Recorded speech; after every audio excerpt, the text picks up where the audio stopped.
Hello everyone, good morning. मैं शरद यादव, एक बार आपका फिर से स्वागत है आपके अपने यूट्यूब चैनल ग्लैंस एकेडमी पर। दोस्तों, कल जो है कि मैं आउट ऑफ स्टेशन था और जिसकी वजह से कल एक भी क्लासेस जो है कि यूट्यूब प्लेटफॉर्म पर नहीं आ पाई, जिसके लिए आपने टेलीग्राम में भी पूछा, वीडियो के कमेंट सेक्शन में भी पूछा और इवन कि 2 से 3 लोगों ने व्हाट्सअप भी मैसेज किया पर्सनली, जो मेरी टीम मेंबर ने बताया कि सर क्लास के लिए पूछा जा रहा है। तो आज जो है कि क्लासेस रेगुलर रहेंगी, आपको 4 से 5 क्लासेस मिलेंगी और घटनासार अर्धवार्षिकी करंट अफेयर्स आ चुकी है। अब उसका जल्दी हम लोग नोट्स वगैरह तैयार करेंगे घटना चक्र घटनासार के, जो आपको प्रोवाइड किया जाएगा। और जो लोग पहली बार इस प्लेटफॉर्म पर जुड़ रहे हैं, पहली बार क्लास देख रहे हैं, तो उनको बता दूं कि यहाँ पर आरओ और यूपी पीसीएस प्रीलिम्स 2024 के लिए घटना चक्र पूर्वावलोकन सीरीज को कंप्लीट कराया जा रहा है, जिसके लिए इसके शॉर्ट नोट्स तैयार किए गए हैं, जो केवल एकमात्र प्लेटफॉर्म है ग्लैंस एकेडमी। और किसी भी प्लेटफॉर्म पर आपको इस तरीके के शॉर्ट नोट्स नहीं मिलेंगे घटना चक्र के। तो हमारे द्वारा ये इनिशिएट किया गया कि कम समय में मल्टीपल टाइम आप रिवीजन कैसे कर सकते हैं, जिसमें सभी चैप्टर, सभी प्रश्न और सभी व्याख्याएं शामिल रहें। तो हम लोगों ने शॉर्ट नोट्स तैयार किए इस तरीके से इंटरलिंकिंग के साथ कि काफ़ी लोगों को ये नोट्स पसंद आए और काफ़ी लोगों ने इसको परचेस भी किया, खरीदा भी, और उसके साथ वो तैयारी करके अपने टेस्ट पेपर में स्कोर को बेहतर कर रहे हैं। तो आप लोग भी चाहे तो इसे बेहतर कर सकते हैं, अपने स्कोर को, प्रीलिम्स को क्वालिफाई कर सकते हैं। उसके लिए आपको वीडियो के नीचे दिए गए व्हाट्सएप नंबर पे मैसेज करके वहां से पीडीएफ को परचेस करना है, जो बहुत ही कम प्राइस में है, अलग अलग सब्जेक्ट वाइज। और आप उसको प्रिंट आउट निकाल कर अगर हमारी क्लास के साथ रेगुलर स्टडी करते हैं तो आपको और भी बेहतर रिजल्ट मिलेंगे, जिसमें इंडियन ज्योग्राफी कंप्लीट हो चुकी है, इंडियन पॉलिटी कंप्लीट हो गई है, बायोलॉजी भी 2 से 3 लेक्चर और आएंगे, वो भी कंप्लीट हो जाएगी। एनवायरमेंट का ये पहला लेक्चर था और आज दूसरा लेक्चर है, और मॉडर्न हिस्ट्री के भी लेक्चर 3 से 4 हो चुके हैं। तो लगभग जितने भी शॉर्ट नोट्स बनाए गए हैं, सभी की क्लासेस आपको फ्री ऑफ कॉस्ट यूट्यूब पर मिलेगी, केवल आपको पीडीएफ को परचेस करना है। तो चलिए शुरू करते हैं आज के इस क्लास को। तो कल हम लोगों ने पढ़ा था, जो पहला यूनिट था एनवायरनमेंट का, वो था आपका पर्यावरण और सतत विकास। तो उसमें बहुत डिटेल से मैंने पर्यावरण के बारे में बताया और सतत विकास के बारे में बताया, सस्टेनेबल डेवलपमेंट क्या होते हैं, कैसे इसके गोल होते हैं, अचीवमेंट क्या होते हैं, क्या क्या प्रोसीजर होता है उसमें, और संरक्षण कृषि क्या होती है, सारी चीज़ें उसमें मैंने डिस्कस की। अगर जिन लोगों ने पहला लेक्चर नहीं देखा है तो वीडियो में जाएं, मतलब प्लेटफॉर्म पर, और वहाँ पर प्लेलिस्ट में आपको शॉर्ट नोट्स बायोलॉजी मिल जाएगा, शॉर्ट नोट्स एनवायरनमेंट मिलेगा, शॉर्ट नोट इंडियन ज्योग्राफी की प्लेलिस्ट मिलेगी। तो उसमें आप इन सभी क्लासेस को देख सकते हो। आज हमारा सेकंड लेक्चर रहेगा इसमें, इट मीन्स की सेकंड चैप्टर इकोलॉजी, पारिस्थितिकी। तो सबसे पहले प्रश्न ही यह आ जाता है कि इकोलॉजी शब्द का निर्माण किसने किया, या इकोलॉजी शब्द किसने सबसे पहले दिया। तो हम इकोलॉजी शब्द की बात करेंगे। तो अगर मैं बात करूं इकोलॉजी शब्द की, तो इसको देंगे आपके अर्नेस्ट हैकल। कौन देंगे? अर्नेस्ट हैकल महोदय देंगे। लेकिन अगर इसी इकोलॉजी का जो हिंदी शब्द होता है पारिस्थितिकी, और उसमें तंत्र जोड़ दिया जाए, इट मीन्स कि जो जैविक और अजैविक घटकों के द्वारा निर्मित किया जाता है। अब ये जैविक और अजैविक घटक क्या होते हैं, इनको बस सिंपल सी मैं भाषा में बता दूं। हालांकि मैंने कल बहुत डिटेल से जैविक और अजैविक घटक और इनके बीच में इंटरेक्शन जो होता है, अंतःक्रिया होती है, वो बहुत डिटेल से मैंने कल की क्लास में बताया। लेकिन आज मैं इतना बता दूं कि जो भी लिविंग ऑर्गेनिज्म होते हैं, चाहे वो प्लांट हो, चाहे वो एनिमल हो, या वो ह्यूमन बॉडी हो, ये सभी के सभी जीवित घटक कहलाते हैं, जो कि जैविक घटक के तौर पे आते हैं, जो बच्चों को पैदा भी करते हैं और सांस लेने की क्रिया करते हैं और भोजन निर्माण करने की क्रिया करते हैं। क्लियर? और अजैविक घटक यानी कि नॉन लिविंग ऑर्गेनिज्म, जिसमें ना तो सांस होती है, ना बच्चे पैदा करने की क्षमता होती है, ना भोजन बनाने की क्षमता होती है, जैसे वायुमंडल हो गया, पत्थर हो गया, चट्टान हो गई, स्थल खंड हो गया, जलमंडल हो गया, ये सभी के सभी अजैविक घटक होते हैं। और इनके आपस में जो अंतःक्रिया होती है, इसी को हम पर्यावरण कहते हैं। लेकिन और विस्तार से समझने के लिए आप कल की क्लास को हमारे फॉलो कर सकते हैं। तो पारिस्थितिकी तंत्र की जब बात आती है, तो इसकी जो संकल्पना थी, जिसको इंग्लिश में हम लोग इकोसिस्टम बोलते हैं, इसकी संकल्पना 1935 में एजी टॉन्सले महोदय ने दी थी, जिसमें जैविक और अजैविक घटक शामिल होते हैं। इन दोनों ही घटकों के शामिल होने पे इकोसिस्टम या इकोलॉजी या एनवायरनमेंट, तीनों अलग अलग वर्ड हैं दोस्तों। इवन कि मैंने कल की क्लास में एनवायरनमेंट शब्द पर भी चर्चा की थी, और आज आपको बता दिया। जो एक प्रश्न सीधा आ जाता है कि इकोलॉजी शब्द किसने दिया या फिर इकोसिस्टम शब्द किसने दिया, ये दोनों ही एक एक प्रश्न के हैं और कोई भी प्रश्न आपसे पूछा जा सकता है। आगे देखते हैं, पारिस्थितिकी तंत्र जो होता है, इकोसिस्टम, वो एक खुला तंत्र होता है। यह भी एक प्रश्न है अपने आप में, पूछा जाता है कि क्या ये खुला तंत्र है या बंद तंत्र है। अब बात आती है कि खुला तंत्र किसे कहेंगे और बंद तंत्र किसे कहेंगे।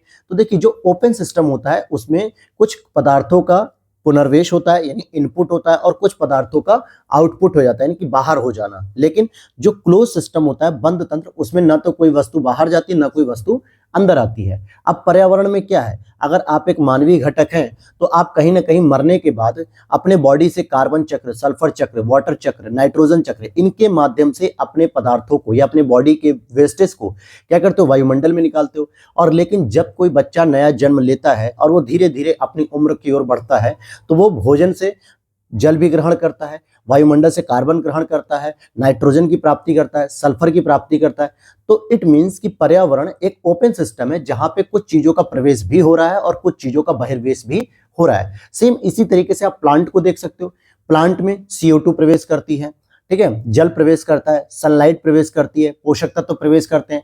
आउटपुट के रूप में आपको ऑक्सीजन बाहर मिलती है। लेकिन जब वही प्लांट मर जाता है, प्लांट सड़ जाता है, खराब हो जाता है, तो उसकी बॉडी में से भी जो स्टार्च या कार्बोहाइड्रेट के रूप में भोजन इकट्ठा रहता है वो फिर कार्बन रिलीज करेगा, जल रिलीज करेगा, CO2 को रिलीज करेगा। ये सारी चीजें वो करते हैं। तो इसी को हम कहते हैं ओपन सिस्टम। तो जो हमारा इकोसिस्टम है ये ओपन होता है क्योंकि इसमें ऊर्जा तथा पदार्थों का लगातार निवेश तथा बहिर्गमन भी होता है। एनर्जी वर्ड जो छूट रहा था, तो एनर्जी भी प्रोड्यूस होती है क्योंकि आपको मैं आगे लिंडमैन का 10% नियम बताऊंगा जहां पे ऊर्जा एक दिशी प्रवाह करती है, एक दिशा में ही चलती है, और हर एक पोषक स्तर पे 10% के रूप में घटती जाती है। यानी ऊर्जा का प्रवाह भी होता है और ऊर्जा का निवेश भी होता है। तो ये हो गया आपका इकोसिस्टम के बारे में बेसिक जानकारी। अब जरा यहाँ पर हम देखते हैं कि पृथ्वी पर सर्वाधिक वृहद पारिस्थितिकी तंत्र कौन सा होता है। अब पारिस्थितिकी तंत्र की अगर मैं बात करूं तो सबसे पहले आपको ये पता होना चाहिए कि इसमें जैविक और अजैविक घटकों का जहां पे संयोजन होता है या जहां पर इनके बीच अंतःक्रिया होती है वो सभी के सभी पारिस्थितिकी तंत्र कहलाते हैं। अब आपके तो यहाँ पर सबसे बड़ा जो इकोसिस्टम होता है, इट मीन्स की पारिस्थितिकी तंत्र, उसका नाम होता है क्या, जैव मंडल। जैव मंडल दोस्तों, बायोस्फीयर। अब आप कहोगे कि सर पृथ्वी पर जैव मंडल कैसे बड़ा हो गया? क्योंकि दोस्तों जैव मंडल एक ऐसा संक्रमण जोन होता है जहां पर आपको स्थलखंड की विशेषता मिलेगी, वायुमंडल की विशेषता मिलेगी, जलमंडल की विशेषता मिलेगी। इन तीनों की ही जहां पर विशेषता मिलती है उसे ही हम क्या कहते हैं, जैव मंडल कह देते हैं। क्या कहते हैं? जैव मंडल। तो इसका एक एग्जाम्पल के तौर पे मैं आपको दिखाता हूं, एक स्ट्रक्चर बना के आप यहां पर देख पाओगे। जैसे मान लीजिए ये हो गया आपका जलमंडल, और ये हो गया आपका वायुमंडल, और ये हो गया आपका इसी तरीके से स्थल मंडल। अब यहाँ पर आप एक इमेज देख रहे होंगे जो मैं आपको दिखा रहा हूँ, ये वाली। आप देखोगे कि ये W से तो हो गया वाटर, यानी कि जलमंडल भी अपना एक इकोसिस्टम डेवलप करता है, और एक होता है लैंड, इट मीन्स की स्थलखंड, ये भी अपना एक इकोसिस्टम डेवलप करता है, ठीक है। और साथ ही साथ आप देखोगे तो ये एयर हो गया, इट मीन्स की वायुमंडल, इसका भी अपना एक इकोसिस्टम होता है। लेकिन इनका जो मिला जुला रूप होता है जिसको हम संक्रमण जोन कहते हैं, ये रहा आपका, तीनों के पार्ट में ये आएगा, ठीक है। ये तीनों पार्ट में कवर हो रहा है कि नहीं? तो इसी को दोस्तों हम लोग क्या कहते हैं, इसी को हम लोग कह देते हैं जैव मंडल। क्या कहते हैं? जैव मंडल, जहां पर तीनों की विशेषता देखने को मिलती है। और यही जो है कि पृथ्वी पर सबसे बड़ा जो है कि इकोसिस्टम कहलाता है, जिसमें आपको वाटर बॉडीज का एग्जाम्पल मिलेगा, लैंड बॉडीज का मिलेगा और एयर बॉडीज का मिलेगा। ये तीनों ही एग्जाम्पल जहां देखने को मिलेंगे उसे ही हम लोग कहते हैं जैव मंडल, और यही सबसे बड़ा पारिस्थितिकी तंत्र होता है। तो अगर आपसे ये चारों ऑप्शन देकर आपसे पूछा जाए कि सबसे बड़ा इकोसिस्टम कौन सा होता है, तो आपसे ये पूछा जाएगा कि निम्नलिखित में से कौन सा सर्वाधिक इकोसिस्टम वृहद स्तर पे है, तो आपके दिमाग में पहला क्लिक करेगा क्या? जलमंडल, क्योंकि आपने तो बचपन से पढ़ा है कि 71% हमारे भूभाग पर जलमंडल है, और आप इसे लगा के चले आओगे। जबकि आपने यह भी पढ़ा है कि जलमंडल बहुत सारे जीव होते हैं, तो ये गलत हो जाएगा, क्योंकि जैव मंडल इसका सही होगा बायोस्फीयर। ध्यान देना शब्द को, बायोस्फीयर। अब यहाँ पर हम बात करेंगे कि जहां पर जीव रहता है उस सटीक जगह को क्या कहते हैं। इट मीन्स अगर मैं आपकी बात करूं तो आप कहां पर रहते हो? आप अपने लिए एक घर बनाते हो ना, कहते हैं ना कि हमारी बेसिक नीड क्या है? रोटी, कपड़ा, मकान। तो आपको रोटी मिल जाती है, पेट भर जाता है, कपड़ा मिल जाता है, वस्त्र, तो उससे आपकी बॉडी ढक जाती है, और जब आपको छत मिल जाती है, इट मीन्स कि वर्षा धूप से बचने के लिए छत मिलती है, तो उसे हम कहते हैं आवास। तो जब भी कोई जीव कहीं एक पर्टिकुलर जगह रहता है तो उसे हम हैबिटेट कहते हैं। इन्वायरमेंट की भाषा में उसे हम हाउस या होम यानी मकान नहीं कहेंगे हम, बल्कि आवास तो हिंदी में कहते हैं, लेकिन उसका इंग्लिश वर्ड आता है हैबिटेट। कभी कभी देवनागरी शब्द भी लिखकर आ जाता है हैबिटेट।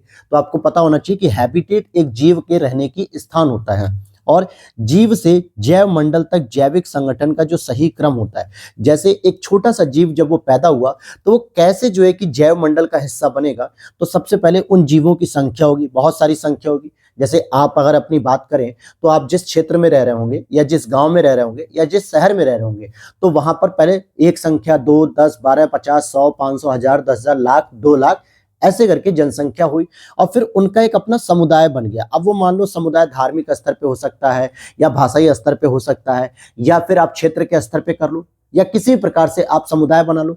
फिर इस तरीके से बहुत सारे अलग अलग समुदाय होंगे, ठीक है, बहुत सारे अलग अलग समुदाय होंगे और ये सभी मिलकर आपको इकोसिस्टम बनाएंगे, एक इकोसिस्टम बनाएंगे और इकोसिस्टम के बाद हमें एक भूदृश्य दिखेगा। इट मीन्स कि जहां पर वो रहते होंगे, फिर चाहे वो लैंड पर हो, चाहे वाटर बॉडीज में हो, चाहे एयर बॉडीज में हो, या फिर आपको तीनों के संक्रमण जोन में देखने को मिल सकता है। तो इस तरीके से कोई भी जीव डायरेक्टली जैव मंडल का हिस्सा नहीं बनता, बल्कि पहले वो समुदाय का हिस्सा बनता है, समुदाय से इकोसिस्टम का हिस्सा बनता है और इकोसिस्टम के बाद वो जाके जैव मंडल का हिस्सा बनता है। इट मीन्स कि एक वृहद जैव मंडल का हिस्सा बनता है। यहां तक बातें क्लियर हो गई आपको? तो अब देखते हैं हम जरा आगे। अब यहां पर मैं आपको पारितंत्र, इट मीन्स कि इकोसिस्टम के घटक के बारे में बताऊंगा और इसे अगर आपने ढंग से समझ लिया तो ये समझ लो कि 70% आपके एनवायरनमेंट के प्रश्न सॉल्व हो जाएंगे। बस इन्हीं चक्र में ही घूमेगा ये जो मैं आपको डायग्राम समझाने वाला हूं पूरा डिटेल से, इसमें ही पूरी एनवायरनमेंट घूमती है। लेकिन यहां से मैं कह सकता हूं कि आपका 60 to 70% चीजें तैयार हो जाएंगी। कैसे होंगी तो आइए समझते हैं। और वीडियो अच्छी लगी हो तो लाइक कर देना दोस्तों। साथ ही साथ अगर आप भी इसकी पीडीएफ को परचेस करना चाहते हो तो व्हाट्सएप नंबर दिया गया वीडियो के नीचे मोर सेक्शन में, जहां पर आप व्हाट्सएप पर मैसेज करेंगे तो वहां अलग अलग सब्जेक्ट की आपको डिटेल मिल जाएगी, साथ ही इस एनवायरनमेंट की भी डिटेल मिलेगी और वहां पे आपको प्राइस लिस्ट मिल जाएगी, पेमेंट सिस्टम पता चल जाएगा और वहीं पर आप पेमेंट करके व्हाट्सएप पर ही पीडीएफ ले सकेंगे। और साथ में प्रिंट आउट निकाल कर अगर आप रेगुलर इस क्लास को करेंगे तो आपको बेहतर रिजल्ट मिलेंगे और आप बहुत ज़्यादा अच्छे से कॉन्फिडेंट होके अपने पेपर में मार्क्स को इंक्रीज कर पाएंगे। तो चलिए शुरू करते हैं दोबारा टॉपिक को। तो यहाँ पर हम देखेंगे कि पारितंत्र के जो घटक होते हैं इकोसिस्टम के, तो मैंने आपको बताया कि जैविक घटक एक होता है और एक होता है दोस्तों अजैविक घटक। इट मीन्स कि जैविक और अजैविक घटक, क्योंकि इन्हीं के मिलन से ही आपका इकोसिस्टम तैयार होता है। लेकिन अब बात आती है कि जैविक घटक में हम मानेंगे किसे। हालांकि कल की क्लास में मैंने इसको बहुत डिटेल से बता रखा है, लेकिन फिर से मैं आपको रिपीट कर दूं। जैसे आप देखोगे उत्पादक हो गया, अपघटक हो गया, उपभोक्ता हो गया, यही 3 सीरीज आती हैं। अब यहां पर बात होगी उपभोक्ता में भी 3 स्तर के आते हैं। एक होता है आपका प्राथमिक उपभोक्ता, ठीक है, एक होता है आपका द्वितीयक उपभोक्ता और एक होता है आपका तृतीयक उपभोक्ता। 3 प्रकार के उपभोक्ता होते हैं। जो प्राथमिक उपभोक्ता होता है दोस्तों, ये मुख्य रूप से कैसा होता है, शाकाहारी होता है। क्यों? क्योंकि ये डायरेक्टली उत्पादकों को खाता है, यानी कि पेड़ पौधे वनस्पतियों को खाता है, साग सब्जी खाता है। ये किसी भी प्रकार का मांस का भक्षण नहीं करता।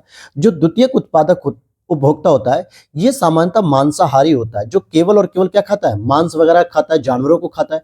और जो तृतीयक उपभोक्ता होता है, ये आपका हो जाएगा सर्वाहारी, जो आपके शाकाहारी को भी खाता है, मांसाहारी को भी। जैसे ह्यूमन बॉडीज में, जैसे आप और हम अगर बात करें, ह्यूमन जो हैं वो मैक्सिमम क्या है कि मंगलवार और शनिवार को छोड़ के चिकन भी खाते हैं, मटन भी खाते हैं, एग्स भी खाते हैं, अंडे वगैरह भी खाते हैं। और मंगलवार, सोमवार को या शनिवार को या अच्छे दिन पे, अपने त्योहार वगैरह के दिन आप पनीर वगैरह खाते हैं, रोटी खाते हैं, सब्जी खाते हैं, खिचड़ी खाते हैं, बहुत अलग अलग वेराइटीज खाते हैं। इसका मतलब आप कैसे हो गए, आप तृतीयक उपभोक्ता हो गए, क्योंकि आप सर्वाहारी हो, आप मांसाहारी का भी भोजन कर रहे हो और शाकाहारी का भी भोजन कर रहे हो। वहीं कुछ ऐसे भी होंगे जो भक्ति ज्यादा करते होंगे, आस्तिक होंगे, भगवान के प्रति ज्यादा स्नेह होगा। जैसे जय गुरुदेव जी की जो टीम है, यानी उनको मानने वाले लोग, तो वो लोग क्या करते हैं, वो सामान्यतः केवल और केवल शाकाहारी होते हैं, मांसाहारी नहीं होते। तो वो किस में आएंगे, प्राथमिक उपभोक्ता में आएंगे। तो जैविक घटक में, जिसमें, अच्छा मैंने ये भी बताया आपको कि जैविक घटक का मतलब होता है जिसमें प्राण लेते हैं, अर्थात कि सांस लेने की क्षमता होती है, बच्चे पैदा करने की क्षमता होती है और साथ ही साथ भोजन बनाने और भोजन खाने की क्षमता होती है।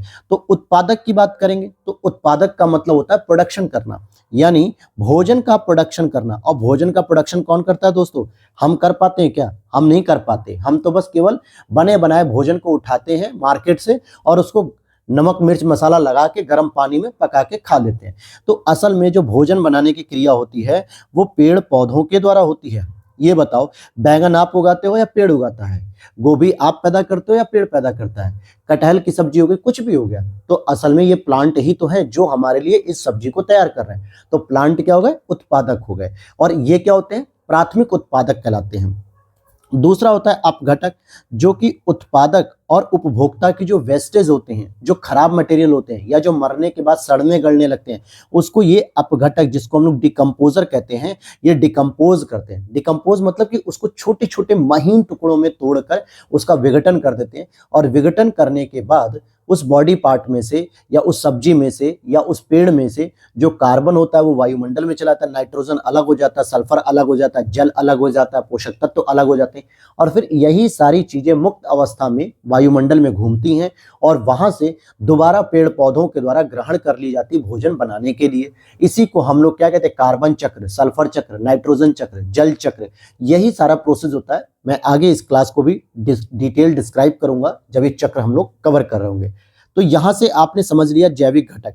लेकिन अब बात आती है अजैविक घटक। और एग्जामिनर क्या करता है कि अजैविक घटक में भी दोस्तों 3 कैटेगरीज उसने बना रखी हैं। अब उन कैटेगरी वाइज भी पूछता है प्रश्न कि प्रोटीन जो है कि किस प्रकार का अजैविक घटक है, भौतिक घटक है, अकार्बनिक घटक है या कार्बनिक घटक है। या आपसे पूछ लेगा कि आर्द्रता किस प्रकार का घटक है। तो यहां पर जो डिफरेंस होता है ये करना मुश्किल हो जाता है, लेकिन मैंने नोट्स में इन सारी चीज को कवर किया है और आप आसानी से समझ लोगे। तो चलिए बात करते हैं इसकी। भौतिक घटक की बात करेंगे तो प्रकाश हो गया, तापमान हो गया, आर्द्रता हो गया, वायु हो गया, वायुदाब हो गया। इट मीन्स कि जो भौतिक रूप में क्या है, वायुमंडल में उपस्थित होती है। फिर अकार्बनिक का मतलब होता है कि एक ऐसे घटक जिसमें कार्बन की मात्रा नहीं होती। जैसे आप जल की बात करोगे तो जल का जो कंपोनेंट होता है वो H2O होता है, या तो हाइड्रोजन है या ऑक्सीजन है, लेकिन इसमें कार्बन नहीं है। वहीं मृदा हो गया, खनिज हो गया, चट्टान हो गया, तत्व हो गया। तत्व में जैसे पोटेशियम, मैग्नीशियम, कैल्शियम, ये सब हो गया। और वायुमंडलीय गैसें हो गई। फिर इसी तरीके से कुछ कार्बनिक घटक होते हैं जिनमें कार्बन की मात्रा पाई जाती है। जैसे कार्बोहाइड्रेट की बात करेंगे तो कार्बोहाइड्रेट का क्या होता है? C6H12O6, यही होता है ना, स्टार्च, भोजन, कार्बोहाइड्रेट। तो यहाँ पे कार्बन होगा। प्रोटीन में कार्बन, वसा में कार्बन, यूरिया, ह्यूमस। तो ये सभी कार्बनिक घटक होते हैं जिसमें कार्बन की मात्रा भी पाई जाती है। तो ये एक बेसिक स्ट्रक्चर है, क्योंकि यहाँ से कई बार होता है कि प्रश्न आपसे पूछा जाता है और आप कंफ्यूज हो जाते हो। तो इन चीज़ों को बहुत अच्छे से याद रख लेना। और अब हम आगे चलते हैं इस टॉपिक में, जहाँ पर हम देखेंगे कि वियोजक की बात करें। वियोजक को क्या कहते हैं हिंदी में? अपघटक भी कहते हैं। इंग्लिश में इनको डिकम्पोज भी कहते हैं, डिकम्पोजर भी कहते हैं।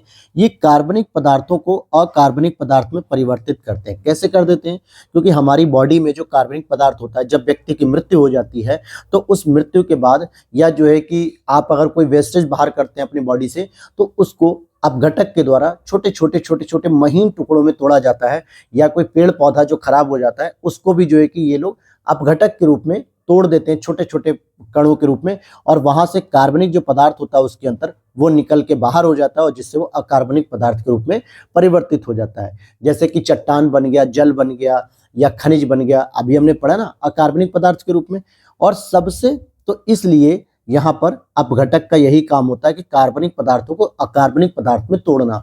यह भी एक बार प्रश्न पूछा गया है बीपीएससी के द्वारा, बिहार पीसीएस के द्वारा, कि कंपोजर का यानी डिकम्पोजर का क्या प्रमुख कार्य होता है। तो ऑप्शन वहां पे दिया था अकार्बनिक से कार्बनिक में, तो ये तो गलत हो जाएगा ना।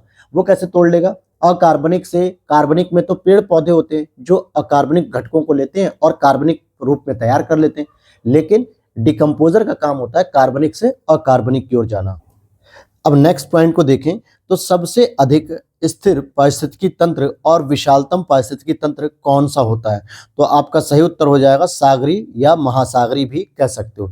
अब यहाँ पर आप डाउट करोगे कि सर अभी आपने बताया विशालतम पारिस्थितिकी तंत्र जैव मंडल था। बिल्कुल जैव मंडल था। मैं ये कहूंगा कि जैव मंडल ही सबसे विशालतम है, परंतु वहां पे सबसे स्थिर नहीं पूछा गया था, यानी कि सबसे शांत रहने वाला इकोसिस्टम नहीं पूछा गया। जब आपसे अगर ये वर्ड यूज करते ना कि सबसे शांत या सबसे गहरी, ठीक है, या सबसे गहरी, सबसे शांत, सबसे स्थिर, तब अगर आपसे पूछा जाए कि इसके साथ विशालतम पारिस्थितिकी तंत्र, तो महासागर होता है, क्योंकि महासागर सबसे गहरा होता है और सबसे शांत होता है। बहुत रेयर ही होता है कि उसमें भूकंप वगैरह की स्थिति होगी, बिल्कुल शांत पर्यावरण होता है। इट मीन्स कि इकोसिस्टम सबसे शांत माना जाता है इसका। फिर वहीं पे एक वर्ड आता है पारिस्थितिकी कर्मता, ठीक है। पारिस्थितिकी कर्मता पद द्वारा जीव द्वारा ग्रहण स्थान के साथ साथ उसकी कार्यात्मक भूमिका की भी वर्णन किया जाता है। अब यहाँ पे जो ये वर्ड दिया हुआ है इकोलॉजिकल कर्मता जिसे हम लोग कहते हैं, तो आगे देखते हैं हम लोग। तो यहाँ पर एक जो वर्ड दिया हुआ है पारिस्थितिकी कर्मता जिसे हम कहते हैं, इसका मतलब होता है पारिस्थितिकी मतलब जो जैविक घटक होते हैं उनके द्वारा जो कार्य किया जाता है उसके बारे में अगर बात की जाए, तो एक जीव द्वारा ग्रहण स्थान यानी वो जितना स्थान ग्रहण कर रहा है और उसके साथ साथ उसकी क्या कार्यात्मक भूमिका है, इसी का वर्णन किया था पारिस्थितिकी कर्मता के द्वारा। अब जैसे मैं अगर आपसे बात करूं तो आप कितना ग्रहण करते हैं स्थान। अब आप 1 बीघा 2 बीघे वाली बात मत करना कि भाई हमारे पास इतना बड़ा घर है, इतनी बड़ी हमारे पास खेती है, वो मैटर नहीं करता। आपने कार्बन फुटप्रिंट को सुना होगा ना, जिसको पदछाप भी कहते हैं। इसका मतलब आपके द्वारा कितना ग्रहण किया जा रहा है स्थान। आप जहां पर बैठते हैं इट मीन्स कि एक कुर्सी का जगह घेरते हैं, आप जहां पर लेटते हैं सोते हैं यानी एक बेड का जगह घेरते हैं। तो इतने के साथ साथ आप क्या क्या उस एरिया में आप काम करते हैं, यानी आप अपने इन्वायरमेंट में अपनी क्या फंक्शनिंग दिखाते हैं, कार्यात्मक भूमिका दिखाते हैं, उसका वर्णन करना ही पारिस्थितिकी कर्मता कहलाता है। अच्छा आगे चलते हैं, चींटी की बात करेंगे। चींटी बहुत जो है कि इंपॉर्टेंट पॉइंट हो जाएगा चींटी का। क्यों कह रहा हूं मैं ऐसा, क्योंकि चींटी दोस्तों अपघटक होने के साथ साथ प्राथमिक उपभोक्ता दोनों होती है। अब बहुत सारे लोग क्या करेंगे, इसको प्राइमरी कंज्यूमर के रूप में लगा देते हैं कि भाई ये प्राथमिक उपभोक्ता है। बहुत सारे स्टूडेंट इसको डिकम्पोजर के रूप में कर देते हैं, क्योंकि चींटी मिट्टियों में भी तो अपरदन करती है ना, मिट्टियों को थोड़ा थोड़ा काटती रहती है, उसी में बिल बना के रहती भी है। तो मिट्टी कहीं ना कहीं अपघटक भी है, बहुत सारे भोजनों को छोटे छोटे टुकड़ों में भी तोड़ती है, लेकिन वो प्राथमिक उपभोक्ता के रूप में भी है। तो आपसे पूछा जाता है कि निम्नलिखित में से कौन सा ऐसा जीव है जो प्राथमिक उपभोक्ता के साथ साथ अपघटक की भी भूमिका निभाता है, तो आपका उत्तर होगा चींटी, क्योंकि यह पौधों को खाकर सेलुलोज से ऊर्जा प्राप्त करती है। ध्यान देना, ये पौधों को खाती है और वहां से जो सेलुलोज इसे प्राप्त होता है उससे ये एनर्जी प्राप्त करती है। और पौधों को खाने वाले कौन होते हैं, प्राथमिक उपभोक्ता होते हैं, जो केवल शाकाहारी होते हैं। तो इस हिसाब से आप कह सकते हो कि क्या चींटी शाकाहारी नहीं होगी, बिल्कुल होगी, लेकिन वो अपघटक के रूप में मांस भी तो खा रही है, ह्यूमन बॉडी को भी तो पचा रही है, तो यानी वो मांसाहारी भी हो गई। तो दोनों को मिला लें तो सर्वाहारी हो गई। तो इसका मतलब डिकम्पोजर भी है और प्राथमिक उपभोक्ता भी है। समुद्री खाद्य श्रृंखला में फाइटोप्लैंक्टॉन्स मुख्य प्राथमिक उत्पादक होते हैं। जैसे हमारे स्थल खंड पे अगर हम बात करते हैं तो हम वर्ड यूज करते हैं प्लांट, यानी पेड़ पौधे। क्या कहते हैं हम इसके लिए, पेड़ पौधे हम कहते हैं, जो कि प्राथमिक उत्पादक होते हैं, जो मुख्य रूप से भोजन बनाने का काम करते हैं। लेकिन इसी तरीके से जो समुद्र के अंतर्गत होते हैं, तो फाइटो मतलब हो गया जल के अंतर्गत रहने वाले प्लैंक्टॉन्स। प्लैंक्टॉन्स का मतलब होता है दोस्तों शैवाल की ये बात कर रहा है। और शैवाल क्या होता है, हरित वनस्पति होती है। कैसी होती है, हरित वनस्पति। और ये सूर्य के प्रकाश में आकर भोजन का निर्माण करती हैं, जो पूरी की पूरी समुद्री खाद्य श्रृंखला के लिए आधार प्रदान करता है। अर्थात जिस तरीके से स्थल खंड पे पेड़ पौधों के द्वारा जो भोजन बनाया जाता है उस पर निर्भर होते हैं प्राथमिक उपभोक्ता, फिर प्राथमिक के ऊपर निर्भर होते हैं द्वितीयक उपभोक्ता, और द्वितीयक और प्राथमिक दोनों पर निर्भर रहते हैं सर्वाहारी, इट मीन्स की तृतीयक उपभोक्ता। सेम उसी तरीके से समुद्री खाद्य श्रृंखला में भी कोई ना कोई शैवाल होता है, समुद्री खाद्य श्रृंखला में भी कोई ना कोई शैवाल होता है, और वो क्या करता है, भोजन बनाता है, जिसमें प्रवाल, मछली, छोटे छोटे जीव, ये सभी निर्भर होते हैं। क्लियर हो गई बात। तो इसीलिए फाइटोप्लैंक्टन भी इनको कहा था। फाइटो मतलब होता है जल यहाँ पर, और प्लैंक्टॉन्स मतलब शैवाल की बात हो रही है। तो यहाँ तक आपको समझ में आ गया होगा दोस्तों। तो चलिए अब आगे देखते हैं। अब यहाँ पर हम देखते हैं आगे इस पॉइंट को कि जैविक और अजैविक संगठकों के मध्य बिचौलिए का कार्य कौन करता है, तो वियोजक एवं उत्पादक दोनों करते हैं। अब बहुत ध्यान से समझने वाली बात है दोस्तों, वियोजक भी कैसे करेगा, उत्पादक भी कैसे करेगा, इसको समझ लेते हैं जरा। अगर नहीं समझ पाओगे तो फिर परेशान होगे। चलो मैं यहीं पर एक एग्जाम्पल देता हूँ। ये क्या है, सूर्य से निकलने वाला जो प्रकाश है दोस्तों, ये क्या है, ये आप कहोगे सर ये तो अजैविक घटक है, अभी आपने बताया। उपभोक्ता क्या है, जो भोजन ग्रहण करता है, इसे कहोगे कि सर अभी आपने बताया कि ये जैविक घटक है, क्योंकि सांस भी लेता है, बच्चे भी पैदा करता है, भोजन भी खाता है। तो इन दोनों को जोड़ने वाली जो कड़ी होती है, या इन दोनों के मध्य जो बिचौलिए का कार्य कर रहा है, वो पादप कर रहा है कि नहीं कर रहा है, कैसे करेगा, क्योंकि पादप भोजन का प्रोडक्शन कर रहा है सूर्य के प्रकाश को लेकर, वायुमंडल से कार्बन डाइऑक्साइड को लेकर। कार्बन डाइऑक्साइड भी क्या हो गया, अजैविक घटक हो गया, और साथ ही साथ जड़ों के माध्यम से जल को ग्रहण कर रहा है, और इसके माध्यम से जो भोजन बना रहा है वो भोजन कहाँ पहुंच रहा है, हमारे और आपके पास पहुंच रहा है, उपभोक्ता के रूप में। तो पादप क्या हो गए दोस्तों, पादप एक तरीके से बिचौलिए हो गए, यानी वो हमारे और अजैविक घटकों के बीच में एक कड़ी के रूप में काम कर रहे हैं। हालांकि पादप खुद अपने आप में एक जैविक घटक हैं, क्योंकि वो जीवित जंतु के रूप में, वो जीवित प्लांट के रूप में, लेकिन फिर भी अगर क्वेश्चन इस तरीके से आ जाए कि जैविक और अजैविक के बीच में बिचौलिए का कार्य कौन करेगा, तो एग्जाम्पल के तौर पे मैंने आपको दिखा दिया। अब आपका ये प्रश्न नहीं गलत होना चाहिए। अब सिद्ध कर लेते हैं वियोजक को। तो वियोजक का काम क्या था दोस्तों, कार्बनिक पदार्थों से अकार्बनिक पदार्थ की ओर चलना। इट मीन्स कि कार्बनिक पदार्थ को अकार्बनिक पदार्थ में तोड़ना। और कार्बनिक पदार्थ किसके अंतर्गत मिलेगा, जैविक घटक के अंतर्गत मिलेगा, हमारे और आपके अंतर्गत मिलेगा, या प्लांट के अंतर्गत मिलेगा। और अजैविक घटक क्या होता है, जो कि कार्बनिक पदार्थ मुक्त हो जाता है, जैसे आपका चट्टान, मृदा, जल, प्रकाश, ये सब होते हैं। तो भाई इन दोनों के बीच में कौन मिलेगा आपको, आपको मिलेगा इन दोनों के बीच में आप घटक, सॉरी वियोजक कह देंगे उसे, ठीक है, आप घटक भी कह सकते हो, वियोजक या डिकम्पोजर, क्योंकि यही तो कार्बनिक पदार्थों का विघटन करता है और अकार्बनिक पदार्थों में तोड़ देता है। इट मीन्स कि ये अजैविक पदार्थों में तोड़ता है। तो ये दोनों ही इसके बीच क्या हो गए, मध्य बिचौलिए का काम करते हैं, जैविक और अजैविक घटकों के बीच में। यहां तक बात समझ में आ गई होगी। अब यहां पर एक और पॉइंट समझिएगा कि ये पॉइंट आपसे ऊर्जा के बारे में पूछा जाता है कि ऊर्जा का एक दिशी प्रवाह होता है, कैसे होता है, इसके बारे में भी हम समझ लेते हैं। अब यहाँ पर देखोगे कि उत्पादक के स्तर पे दोस्तों कौन होते हैं, हरे पेड़ पौधे, क्योंकि भोजन तो यही बनाते हैं। फिर इनके ऊपर निर्भर रहने वाले प्राथमिक उपभोक्ता होते हैं, जो कि कैसे हो जाते हैं, शाकाहारी हो जाते हैं। और फिर दूसरे उपभोक्ता होते हैं जो मांसाहारी होते हैं, जो इनके ऊपर होते हैं। फिर एक तीसरे उपभोक्ता होते हैं जो कि शीर्ष मांसाहारी भी कह सकते हो, या फिर मैं एक अलग स्ट्रक्चर में दिखाऊंगा जहां पे इनको हम सर्वाहारी भी बोल सकते हैं।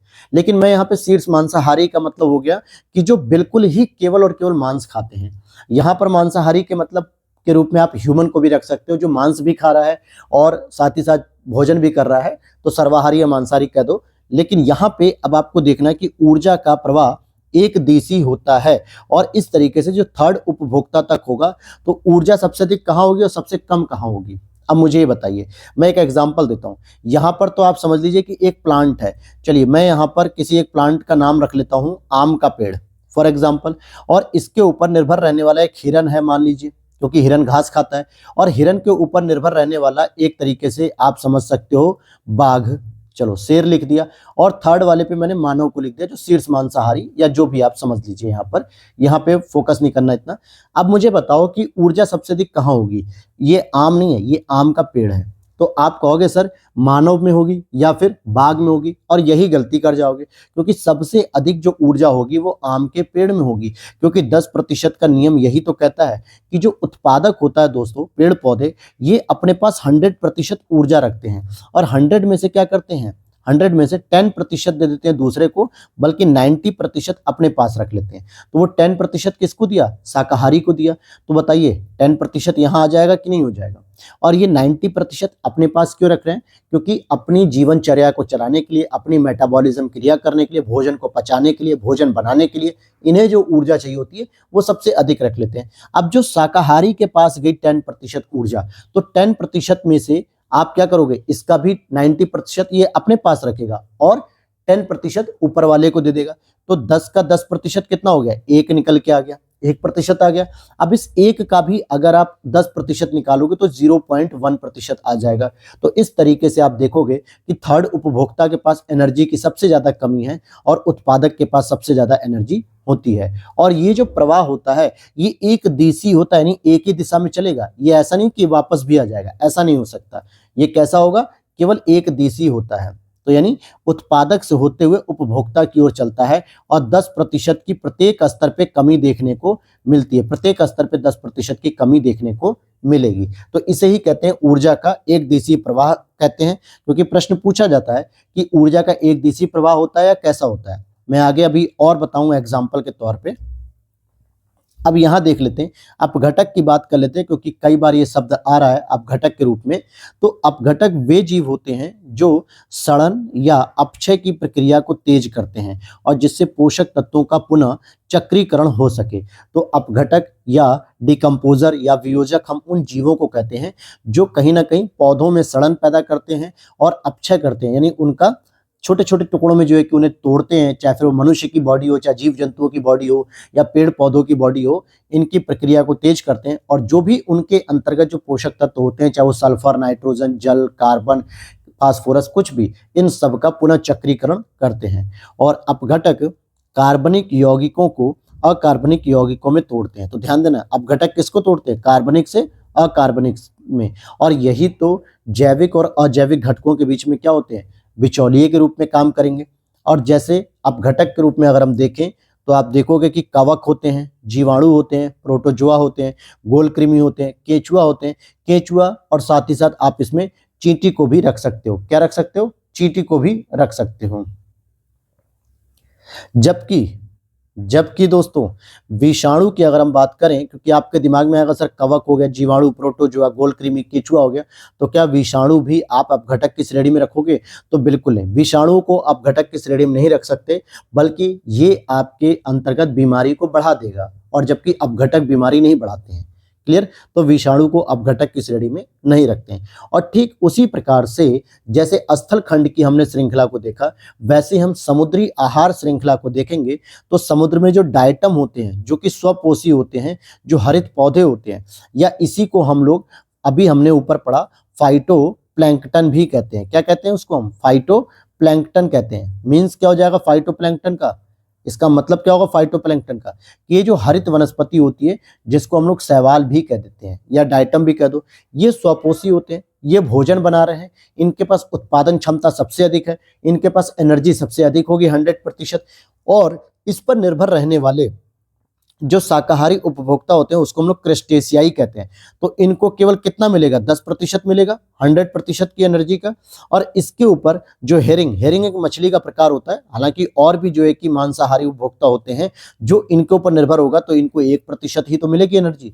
तो शरीर के रूप में भले मछली बड़ी हो सकती है शैवालों से, लेकिन एनर्जी के तौर पे कम होगी, क्योंकि जो उत्पादक घटक होते हैं उनके पास ही सबसे अधिक एनर्जी होती है। और इसीलिए कहा जाता है कि जो ऊर्जा का प्रवाह होता है वो अजैविक प्रणाली से जैविक प्रणाली की दिशा में होता है और एक दिशी होता है। अब कहोगे आप अजैविक क्यों? क्योंकि आप देखो ना, जो उत्पादक स्तर पे पेड़ पौधे हैं वो भोजन या एनर्जी कैसे प्रोड्यूस कर रहे हैं? पहले वो अजैविक घटकों का ही तो यूज कर रहे हैं, चाहे उसमें कार्बन डाइऑक्साइड हो, चाहे वायुमंडल से गैस हो, प्रकाश संश्लेषण हो, जल हो, पोषक तत्व हैं, ये सभी अजैविक घटक तो हैं। और इन अजैविक घटकों को प्राप्त करके जैविक घटक के रूप में एनर्जी को स्टोर किया जा रहा है। तो ऊर्जा का प्रवाह अजैविक से किधर आ रहा है? जैविक। और फिर उत्पादक में आ गया, पेड़ पौधों में आ गया, फिर पेड़ पौधों से प्राथमिक उपभोक्ता, द्वितीयक उपभोक्ता और मांसाहारी तृतीयक उपभोक्ता की ओर चला जाता है। अब आप में से कुछ लोग कहेंगे कि सर ऊर्जा का स्वरूप बदलता है लेकिन ऊर्जा कभी खत्म नहीं होती है, तो फिर आप एक दिशी क्यों कह रहे हैं? तो मेरे भाई एक दिशी इसलिए कह रहा हूं क्योंकि इसमें लगातार ऊर्जा का शक्ति ह्रासमान हो रही है, ऊर्जा की जो एनर्जी पावर है वो कम होती जा रही है 10% के नियम के आधार पे। अब ये मत कहना कि सर ऊर्जा तो कभी खत्म नहीं होती, ऊर्जा का फॉर्म बदल जाता है, ऊर्जा के फॉर्म्स चेंज हो जाते हैं, ये साइंस का रूल है। वो बात सही है आपकी, मरने के बाद आपके बॉडी से जो कार्बनिक घटक है वो कम किसमें चेंज हो जाते हैं? अकार्बनिक घटक में। इट मीन्स कि अजैविक घटक में चेंज हो जाते हैं, लेकिन यहाँ पे जो ऊर्जा का प्रवाह है वो एक दिशी ही चलता है। तो आगे आप देखोगे यहाँ पर आपको मैंने ये चीज बताई दी थी कि प्रकाश से उत्पादक, उत्पादक से उपभोक्ता, ये चीज बताई दी थी बिचौलिए के रूप में। अब यहाँ पर आप देखोगे कि इकोसिस्टम यानी पारिस्थितिकी तंत्र का प्रेरक बल अथवा ऊर्जा का प्राथमिक स्रोत क्या होता है। अब यहाँ पर ऑप्शन में देखो पादप भी देगा, ध्यान देना, ऑप्शन में पादप भी दे देगा, यानी उत्पादक स्तर पे पेड़ पौधों को भी देगा। लेकिन ऊर्जा का प्राथमिक स्रोत पूरे इकोसिस्टम में या पूरे वर्ल्ड में या पूरे जो है कि ब्रह्मांड में अगर आप देखोगे सोलर सिस्टम में, तो सूर्य होता है, क्योंकि सोलर एनर्जी के पास ही जो हाइड्रोजन के दो अणु मिलकर आपस में हीलियम तैयार करते हैं और बहुत अधिक मात्रा में क्या करते हैं? ऊर्जा तैयार करते हैं, जिसको हम लोग नाभिकों के संलयन की बात करते हैं, विखंडन नहीं, नाभिकों का संलयन। क्योंकि दो हाइड्रोजन के अणु आपस में संलयित हो गए और उन्होंने हीलियम बनाया और साथ ही साथ बहुत अधिक मात्रा में एटीपी फॉर्म में ऊर्जा बनाई जो सूर्य के पास होगी। अब वहां से क्या होगा कि सनलाइट के रूप में ऊर्जा बाहर आती है, पृथ्वी पर पहुंचती है, फिर वहां पर पेड़ पौधों से ग्रहण करते हैं और फिर एक दूसरी ऊर्जा के रूप में कन्वर्ट करते हैं। वो दूसरी ऊर्जा क्या होती है? रासायनिक ऊर्जा। अभी मैं आगे बताऊंगा आपको, या फिजिक्स में भी बताएंगे कि प्रकाश ऊर्जा को हमने रासायनिक ऊर्जा में बदला। प्रकाश ऊर्जा सूर्य से आ रही थी, रसायन के रूप में C6H12O6 यानी स्टार्च या भोजन के रूप में पेड़ पौधों ने अपने पास स्टोर कर लिया उस एनर्जी को। तो हम क्या कह सकते हैं? प्रकाश ऊर्जा रासायनिक ऊर्जा में बदल गई, गतिशील ऊर्जा स्थितिज ऊर्जा में बदल गई। ये सारे कॉन्सेप्ट मैं आपको समझाऊंगा, लेकिन अभी बस मैं एक एग्जांपल आपको दे रहा हूं कि सोलर एनर्जी जो होती है किस रूप में वो प्रोड्यूस हो जाती है और किस रूप में वो स्टोर हो जाती है। लेकिन इसी को हम ऊर्जा का प्राथमिक स्रोत मानते हैं। क्या मानते हैं इसको? हम ऊर्जा का प्राथमिक स्रोत मानते हैं। और यहाँ पे लिंडमान या लिंडमैन ने ऊर्जा का 10% का नियम दिया था, जो मैंने आपको अभी यहाँ पर बताया। अब देखते हैं, किसी भी पारिस्थितिकी तंत्र में ऊर्जा का पिरामिड हमेशा सदैव सीधा होता है। इसका मतलब समझ लीजिए कि पिरामिड कैसे बनता है दोस्तों। पिरामिड आपका जो बनता है वो ऐसे ही तो बनता है पिरामिड, और इस पिरामिड को आप सीधा कहोगे उल्टा कहोगे? अच्छा मुझे ये बताओ, चलो आप ये बताओ, एक छोटा सा पिरामिड बना रहा हूं, एक ये है और एक ये है, कौन सा पिरामिड सीधा है? आप कहोगे सर ये वाला सीधा है, ये वाला उल्टा है, क्योंकि ये त्रिभुज तो बन गया लेकिन पिरामिड नहीं बना। तो हम चलो सीधे पिरामिड को ले लेते हैं। सीधे पिरामिड में आप देखो कि ऊर्जा कहाँ पे जा रही है। अगर मैं ऊपर की ओर ले जाऊं तो ऊर्जा सबसे कम यहाँ पे होगी 1% और नीचे होगी 100%। तो यानी ऊपर से नीचे कम होती जा रही है। और हमारा स्ट्रक्चर भी देखो, नीचे बेस ज्यादा चौड़ा है, फिर यहाँ पे बेस कम हुआ, फिर और कम हुआ, फिर और कम हुआ, फिर और कम हो गया। इट मीन्स कि ऊर्जा का जो पारिस्थितिकी तंत्र में ऊर्जा का जो पिरामिड होता है वो हमेशा सीधा बनता है, कभी उल्टा नहीं बन सकता। क्योंकि प्राइमरी स्तर पे हम यहाँ पे नीचे बेस के आधार पे हम उत्पादक हरे पेड़ पौधों को रखते हैं, उसके बाद धीरे धीरे हम एनर्जी को कम करते चले जाते हैं। जैसे यहाँ पर आपको ऊर्जा का पिरामिड में अगर दिखा दूं तो उत्पादक जो होते हैं सबसे नीचे होते हैं बेसिक पॉइंट पे, जहाँ पे 100% एनर्जी होती है। फिर प्राथमिक उपभोक्ता पास 10%, सेकंड उपभोक्ता पास 1% और थर्ड उपभोक्ता पास 0.1%। और धीरे धीरे आप देखोगे वो ऊर्जा का ह्रासमान हो रहा है और यही ऊर्जा का पिरामिड सीधा बन रहा है। फिर आगे देखें कि समुद्र में या तालाब में या जितनी भी वाटर बॉडीज है, चाहे नदी हो, झील हो, झरने हो, कुछ भी, वहां पे जैव भार के पिरामिड प्रायः उल्टे बनते हैं। अब जैव भार का मतलब क्या होता है?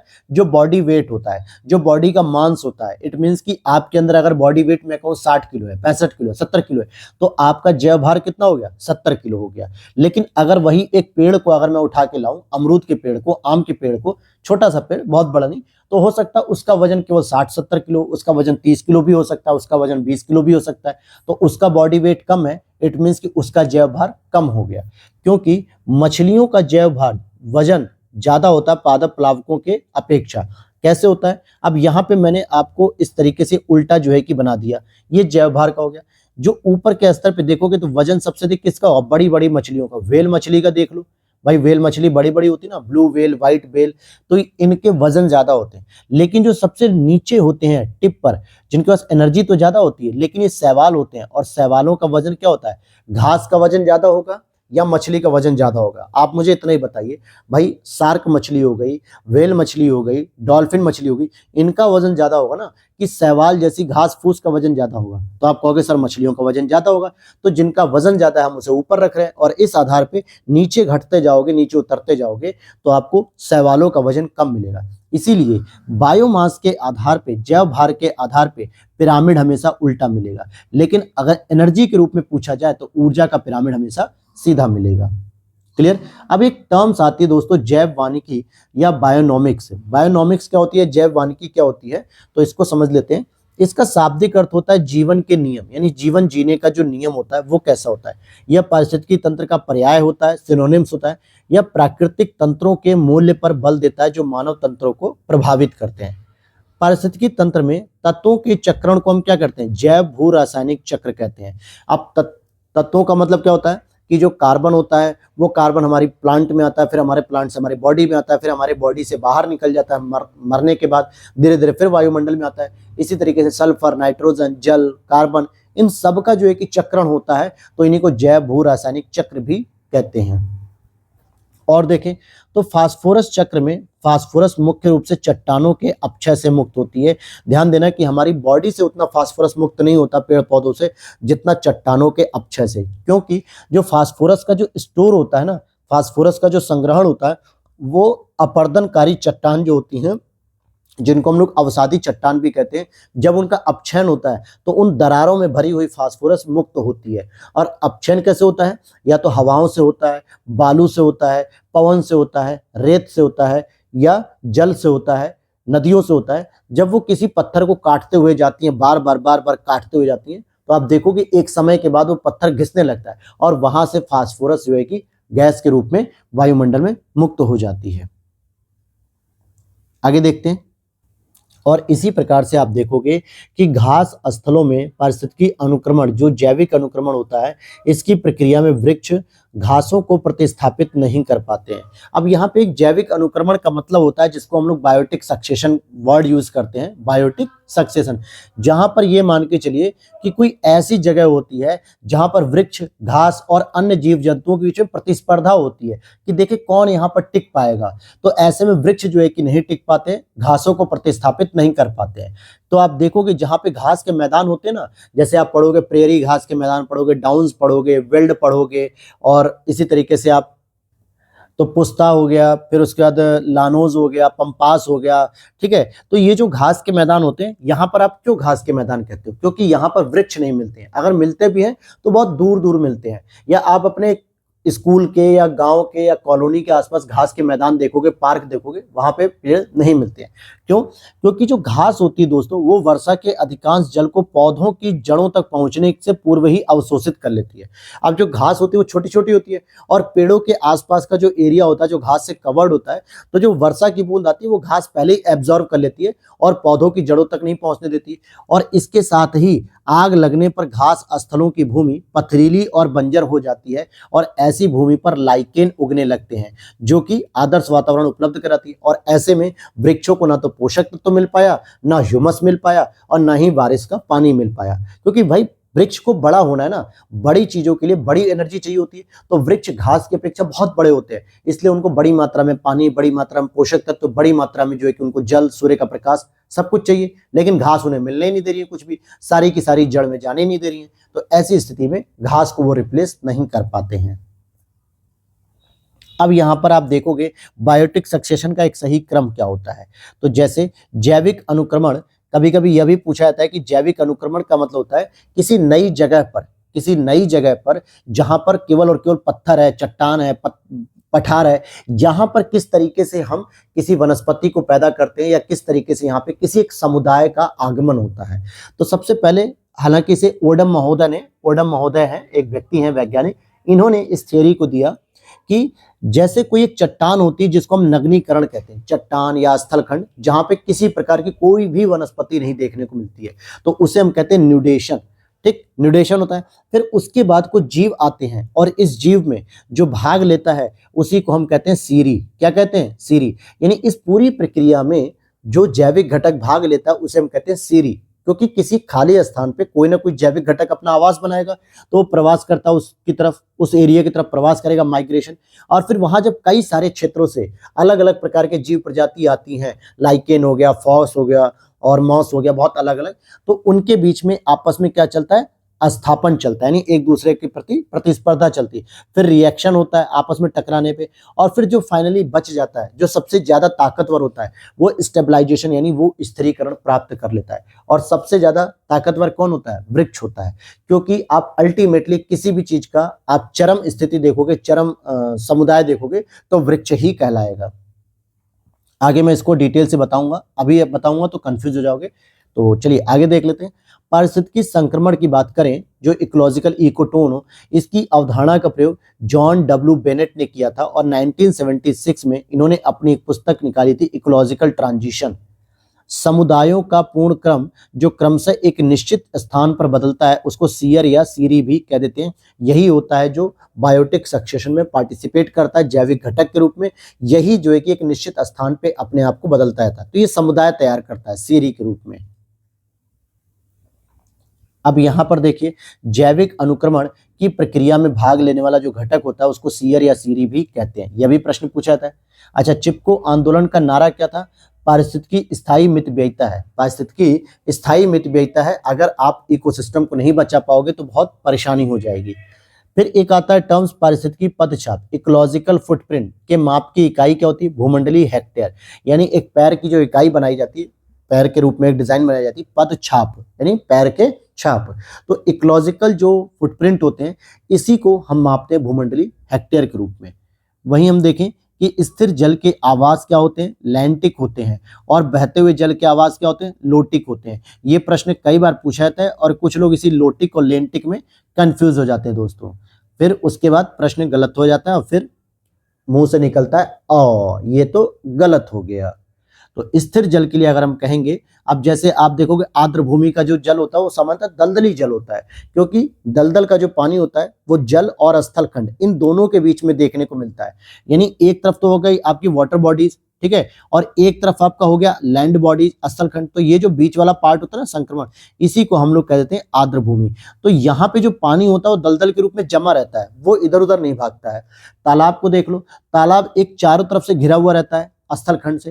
जैसे गांव में आप देखोगे सार्वजनिक तालाब बनाए जाते हैं मछली पालन करने के लिए, तो क्या ये तालाब इससे बाहर जा रहा है, हिलेगा भी तो इसी में हिलेगा ना, बहेगा तो नहीं, वो इसी में रहेगा। झील को भी देख लो, झील भी ऐसी रहती है, एक बड़े क्षेत्र में रहती है झील, झील भी कहीं ना कहीं बंद रहती है।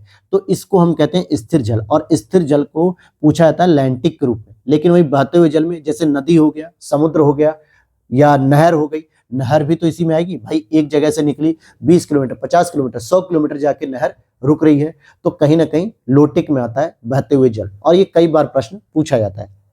अब यहां पर हम देखेंगे कि पारितंत्रों की घटती उत्पादकता के क्रम में, तो बहुत सारे इकोसिस्टम होते हैं जिसमें उनकी उत्पादकता के अनुसार घटते हुए क्रम में पूछा जा रहा है आपसे। तो यहाँ पर आपसे पूछा जाता है कि पारितंत्र में कौन सी ऐसी है जो घटती हुई उत्पादकता के रूप में। तो बहुत सारे लोग क्या करेंगे, अब महासागर को लगा देंगे, तो ये गलत हो जाएगा। मैंने बताया था कि सबसे स्थिर, शांत, सबसे गहरी और सबसे वृहद पारिस्थितिकी तंत्र होता है महासागर। लेकिन प्रोडक्टिविटी के आधार पर नहीं कहा था, क्योंकि महासागर में शैवाल ही तो हैं जो प्रोडक्टिविटी को तैयार कर रहे हैं।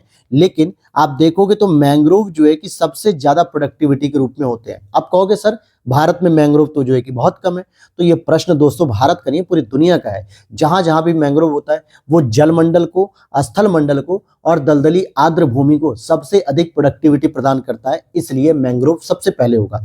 फिर उसके बाद आप बात करेंगे घास स्थल की, तो बताइए शैवाल ज्यादा होते हैं, घास ज्यादा होती है, तो आप देखो कि घास के मैदानों में बहुत अधिक प्रोडक्टिविटी होती है, फिर झील, फिर उसके बाद महासागर आएगा। और इसके बाद हम बात करेंगे, एक वर्ड आता है डीप इकोलॉजी, जिसको हम लोग कहते हैं गहन पारिस्थितिकी। इस शब्द का प्रयोग अर्नेस्ट नेस ने किया था 1973 में। तो 3 वर्ड मैंने आपको बताया। एक अगर आपसे पूछा जाए इकोसिस्टम, ठीक है, पारिस्थितिकी तंत्र, तो उसका नाम दिया एजी टॉन्सले महोदय ने।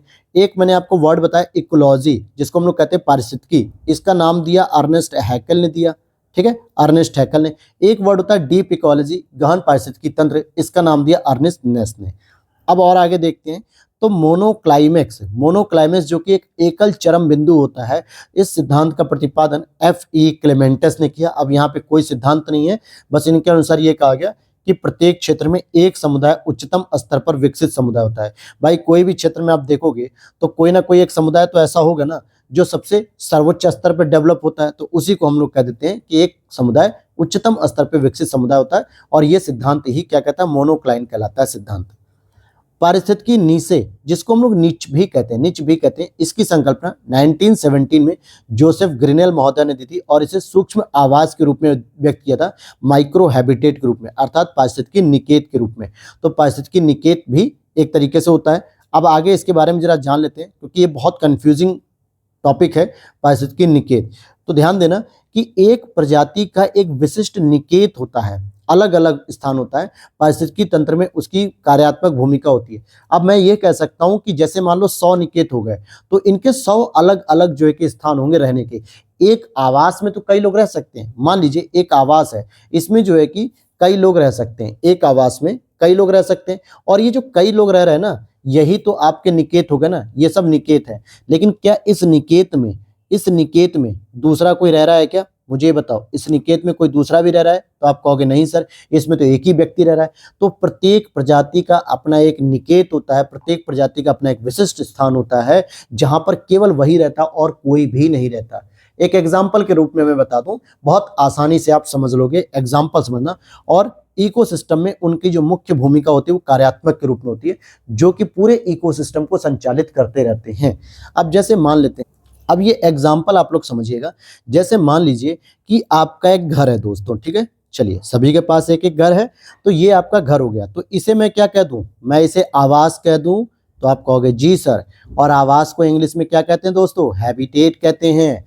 अब बताइए, आप अपने आप में एक निकेत हो, मतलब कि एक निके हो, नीचे जिसे कहें निकेत, या फिर आप एक आवास हो? तो आप कहोगे नहीं सर, हम तो निकेत होंगे। कैसे? क्योंकि एक आवास में कई सारे निकेत रह सकते हैं, लेकिन एक निकेत में केवल एक ही व्यक्ति रहेगा, एक ही प्रजाति रहेगी।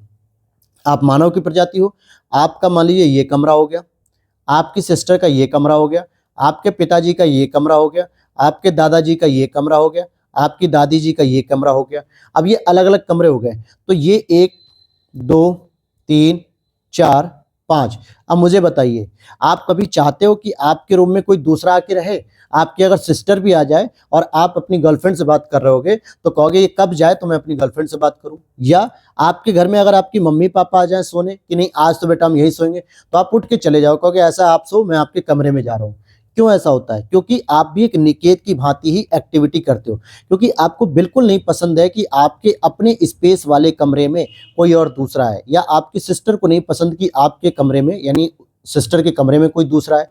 आपके दादाजी रात भर खांसते रहते हैं, जुकाम बुखार तमाम बीमारी से परेशान है, आपकी दादी भी परेशान है, फिर भी वो दोनों अलग सोते हैं और आप भी नहीं चाहते कि आप उनके कमरे में जाएं।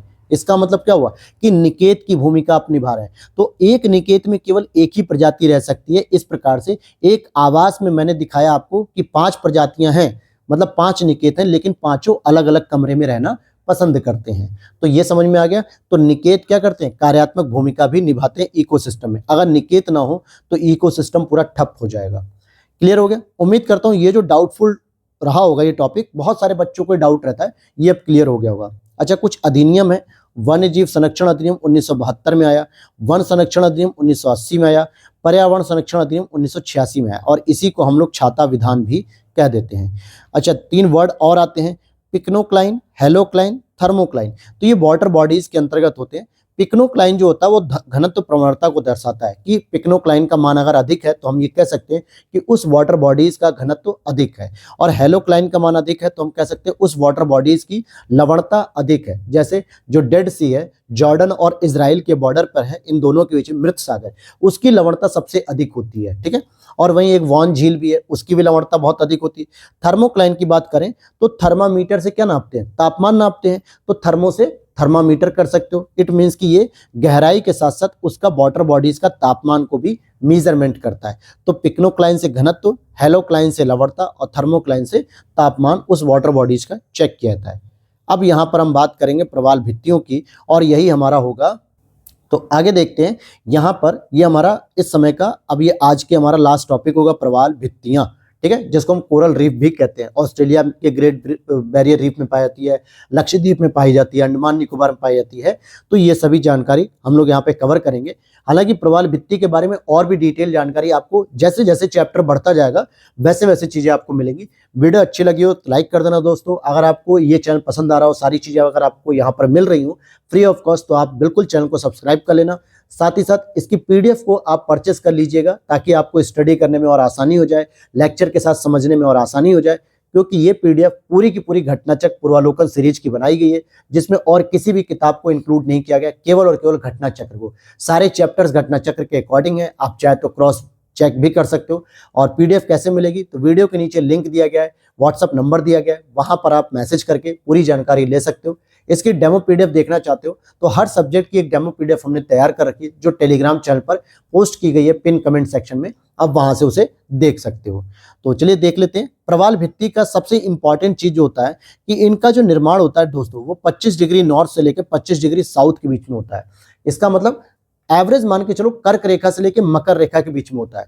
आप 0 डिग्री पर हो, मैंने ज्योग्राफी पढ़ाई थी तो वहां पे मैंने बताया था आपको, जैसे मान लीजिए कि ये आप 0 डिग्री पर हो, ठीक है, और 0 डिग्री से आप ऊपर जा रहे हो तो आपको 25 डिग्री मिल जाएगा कर्क रेखा के आसपास का क्षेत्र, और नीचे जाओगे तो ये 25 डिग्री मकर रेखा के आसपास का क्षेत्र मिलेगा। तो इतने जोन में, इतने इस बीच वाले क्षेत्र में, या दूसरी भाषा में कहें तो उष्ण कटिबंधीय क्षेत्र में ही आपको प्रवालों का विकास देखने को मिलेगा। तो इसीलिए उष्ण कटिबंधीय महासागरों के किसी तट या द्वीप के सहारे पर होता है। तो क्या आपने ये निर्णय नहीं निकाल लिया, ये निष्कर्ष नहीं निकाला कि क्या ध्रुवीय क्षेत्रों पे प्रवाल भित्तियां मिलेंगी? तो आप कहोगे नहीं सर, क्योंकि ध्रुवीय क्षेत्र तो ठंडा होता है, 90 डिग्री के आसपास होता है। क्या ये शीतोष्ण क्षेत्रों में मिलेंगी? तो आप कहोगे नहीं सर, नहीं मिल सकती। क्यों? क्योंकि यहां पर भी क्षेत्र ठंडा होता है। क्या ये 0 डिग्री या हिंद महासागर या दक्षिणी भारत के आसपास या अफ्रीकी तट के आसपास देखने को मिलेगी? तो आप कहोगे बिल्कुल देखने को मिलेगी, क्योंकि ये 0 डिग्री के आसपास के क्षेत्र हैं, अर्थात कर्क रेखा और मकर रेखा के बीच के क्षेत्र हैं, जहां पर हमें मैक्सिमम प्रवाल भित्तियां देखने को मिलेंगी। अच्छा, प्रवाल भित्ति डेवलप कहां होती है? क्योंकि ये समुद्र के वाटर बॉडीज का ये निकाय होता है, अर्थात शैवाल और प्रवाल वाटर बॉडीज में मिलेगा, तो ये हमें महासागरों में मिलेगा। लेकिन इनको डेवलप होने के लिए किसी न किसी एक सहारे की जरूरत होती है, और वो सहारा आपको द्वीप देता है, तट देता है। क्योंकि तटों के समीप जो स्थल खंड होता है, उन्हीं से थोड़ी सी दूरी पर हट कर ये नीतल के साथ अपने आप को ऊपर की ओर लेकर आते हैं, विकसित होते हैं।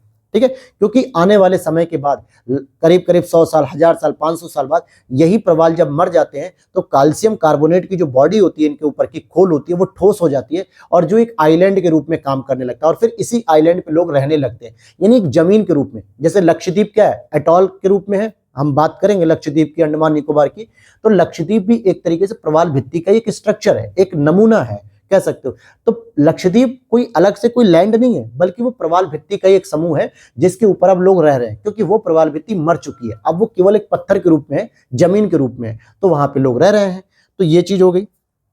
विश्व की 1/3 प्रवाल भित्तियां ऑस्ट्रेलिया में मिलेगी, इंडोनेशिया में मिलेगी और फिलीपींस क्षेत्रों में, क्योंकि इंडोनेशिया, फिलीपींस दोनों हिंद महासागरीय क्षेत्र हैं। साथ ही साथ ऑस्ट्रेलिया भी हिंद महासागर और प्रशांत के क्षेत्र में आता है, स्पेशली मकर रेखा और 0 डिग्री के बीच में देखने को मिलता है। इसीलिए ग्रेट बैरियर रीफ का जो डेवलपमेंट हुआ है वो आप देखोगे उत्तर पूर्व ऑस्ट्रेलिया में हुआ है।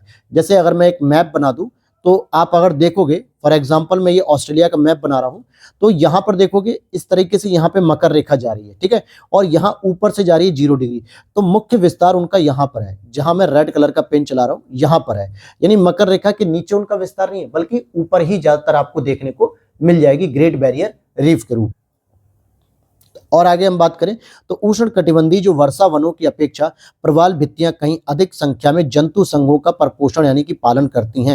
यानी जो प्रवाल भित्तियां हैं भाई, उन पे वो शैवाल पर निर्भर होते हैं, फिर शैवाल पे प्रवाल होते हैं, फिर प्रवाल पे बहुत सारे जो वाटर बॉडीज के जो जंतु संघ होते हैं वो उनका पालन करती है, क्योंकि बहुत सारे उसी पर निर्भर होते हैं। तो ये एक बेसिक जानकारी थी कि आपको प्रवाल भित्ति का निर्माण होने के लिए कितना अक्षांशीय विस्तार चाहिए, कौन सा क्षेत्र चाहिए, कितना तापमान। अच्छा, एक और प्रश्न यहीं से मैं बना दूं तो कर्क रेखा से मकर रेखा के बीच का जो क्षेत्र होता है उष्ण कटिबंधीय, तो तापमान की कितनी आवश्यकता होती है? तो आप इसे कह सकते हो कि 20 डिग्री सेल्सियस के आसपास का इसके लिए एक एवरेज तापमान की आवश्यकता होती है। तो ये भी आप तापमान यहां से आप कर सकते हो। क्लियर है? तो अब हमारा नेक्स्ट चैप्टर शुरू हो रहा है बायोडायवर्सिटी, जिसमें हम अल्फा, बीटा, गामा प्रकार की जो है कि कंपैरिजन को पढ़ेंगे, बायोडायवर्सिटी की जो प्रवणता होती है उसको पढ़ेंगे। तो ये सारी चीजें हम बाद में डिस्कस कर लेंगे या अगले चैप्टर में। तो वीडियो अच्छी लगी हो दोस्तों तो लाइक कर देना प्लीज, और साथ ही साथ आप चैनल पर पहली बार हो तो सब्सक्राइब जरूर कर लेना। और पीडीएफ अगर आप परचेस करना चाहते हो तो वीडियो के नीचे दिए गए व्हाट्सएप नंबर पे आप मैसेज करके वहां से पूरी डिटेल और इंक्वायरी ले सकते हो। तो चलिए मिलते हैं नेक्स्ट वीडियो में। Thanks for watching. और आज लगातार आपको 4 से 5 क्लासेस मिलेंगी। इसके बाद आपको कुछ देर बाद बायोलॉजी की क्लास मिलेगी, क्योंकि कल एक भी क्लास नहीं आई थी, लेकिन आज पूरी रूटीन से क्लास आएंगी।